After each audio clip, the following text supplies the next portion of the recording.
Summer start అయ్యి ఎండలైతే దంచి కొట్టేస్తున్నాయి. ఇలాంటి టైంలో చక్కగా ఒక మంచి ఫ్రూట్ ట్రఫుల్‌ని ఈవినింగ్ టైంలో ఎంజాయ్ చేయొచ్చు చల్లగా. నేను మేపుల్ సిరప్‌ని కూడా పైనుంచి వేశాను. ఎందుకంటే ఫ్రూట్స్‌తో మేపుల్ సిరప్ చాలా మంచి కాంబినేషన్. ట్రై చేయండి. చాలా ఈజీ ఐటెమ్. పిల్లలైతే చాలా ఇష్టపడతారు. ఛానల్‌ని సబ్స్క్రైబ్ చేసుకోవటం మర్చిపోవద్దు. ముందుగా స్పాంజ్ బ్రెడ్‌ని బేస్ లాగా పెట్టేసుకోండి. మనకి బేకరీలో దొరుకుతుంది. ఫ్రూట్స్ వచ్చేసి నేను మస్క్ మిలన్ అండ్ సపోటా తీసుకున్నా. మీ దగ్గర ఏ ఫ్రూట్స్ ఉన్నా కూడా మీరు తీసుకోవచ్చు. అండ్ డ్రై ఫ్రూట్స్‌ని పల్స్ మోడ్‌లో గ్రైండ్ చేసి పెట్టుకున్నా. కస్టర్డ్ పౌడర్‌లో కాస్త సాబుదానా వేసి ఈ కన్సిస్టెన్సీ వచ్చే వరకు కుక్ చేసుకొని చల్లారబెట్టుకున్నా.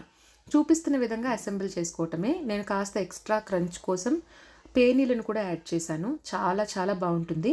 సో ఈ విధంగా అసెంబుల్ చేసుకొని కాసేపు ఫ్రీజర్‌లోని చల్లగా అయ్యే వరకు పెట్టుకొని చక్కగా నేను చూపించిన విధంగా ప్లేట్లో వేసుకొని సర్వ్ చేసుకోండి. సూపర్‌గా ఉంటుంది. పిల్లలైతే చాలా ఇష్టంగా తింటారు.